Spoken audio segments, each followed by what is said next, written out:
Segunda Epístola de João.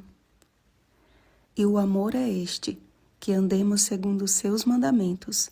Este mandamento, como ouvistes desde o princípio, é que andeis nesse amor. Versículo 6. Diferente de livros cuja autoria é desconhecida, a segunda Epístola de João traz um destinatário enigmático.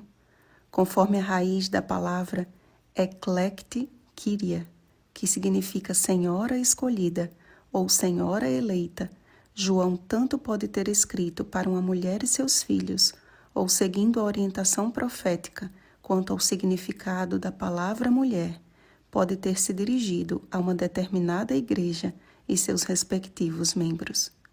O fato é que o discípulo amado prosseguiu em transmitir o mesmo princípio que norteou sua primeira epístola, o amor. Estendendo o seu sentimento como sendo o mesmo de todos os que conhecem a verdade, ele clarificou o conceito intrínseco de amar, conhecer e praticar a verdade. Todos os que são conhecedores da verdade e que nela permanecem são condutos do amor do Pai. Um dos sinais que apontam para a proximidade da volta de Cristo é justamente a falta de amor provocada pela multiplicação da iniquidade. Mateus capítulo 24, versículo 12.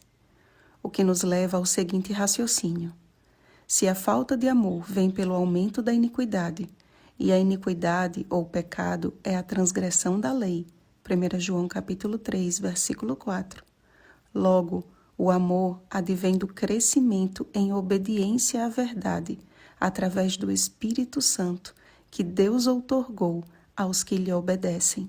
Atos capítulo 5, versículo 32. Percebem, amados? Satanás diz: não precisa obedecer, viva do seu jeito. E isto produz morte, porque o salário do pecado é a morte. Romanos capítulo 6, versículo 23. Deus diz: a obediência é fruto do genuíno amor, viva do meu jeito. E isto produz vida. Ser fiel até a morte, e dar-te-ei a coroa da vida. Apocalipse capítulo 2, versículo 10.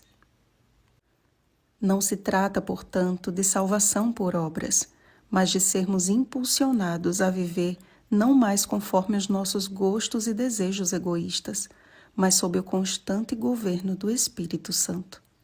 Não é o que eu faço, e sim o que Ele faz em mim, por mim e através de mim. Não se trata de um governo arbitrário, mas eleito pela escolha e entrega dos que andam na verdade. O Senhor deseja restaurar em nossa vida o que no princípio foi estabelecido. E isso só acontece quando permitimos que o Espírito Santo nos guie a toda a verdade. João capítulo 16, versículo 16. Porque muitos enganadores têm saído pelo mundo afora e precisamos estar vigilantes para não perdermos aquilo que temos realizado com esforço para recebermos completo galardão. Devemos vigiar e orar para perseverar em verdade e amor. Mas o que exatamente é a verdade? A Bíblia nos apresenta as 5 colunas da verdade. Primeira, Deus é a verdade. Jeremias capítulo 10, versículo 10, 1 João capítulo 5, versículo 20. Segunda, Jesus é a verdade. João capítulo 14, versículo 6. Terceira, o Espírito Santo é a verdade. 1 João capítulo 5, versículo 6. Quarta, a própria Bíblia é a verdade. João capítulo 17, versículo 17. Quinta, a lei de Deus é a verdade. Salmo 119, versículos 142, 151 e 152. Tiago capítulo 2, versículos 10 ao 12. Ultrapassar a doutrina de Cristo é estabelecer conceitos e ideias incompatíveis com o que ele já nos revelou por meio de sua palavra. Notem que João disse basicamente assim, parafraseando nos versos 5 e 6. Eu não estou escrevendo nada diferente, mas o mesmo mandamento que vocês já conhecem desde que se converteram. Devemos nos amar uns aos outros. E o conceito desse amor é este: praticar os mandamentos de Deus. Portanto, amar ao próximo consiste em andar nesse amor. Examinem os evangelhos e verifiquem se a vida de Jesus não foi o cumprimento perfeito da verdade do amor. E a todos os que conhecem a verdade, ele diz: se guardardes os meus mandamentos, permanecereis no meu amor, assim como também eu tenho guardado os mandamentos de meu Pai, e no seu amor permaneço. João capítulo 15, versículo 10. O amor bíblico, amados, não pode ser comparado com o amor barato que tem sido vendido em muitos púlpitos a preço da ingenuidade ou do conformismo de muitos. O amor, conforme as Escrituras, é esclarecedor, é verdadeiro e nele não há confusão. Permita que este maravilhoso amor continue sendo derramado em seu coração pelo Espírito Santo. Romanos capítulo 5, versículo 5.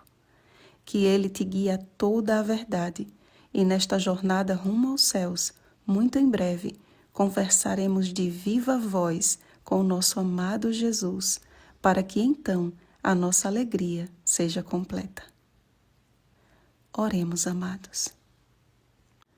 Nosso Pai do céu, o Senhor, que é a própria verdade, não permitiria que fôssemos enganados pelo inimigo sem nos oferecer a oportunidade de conhecermos a verdade.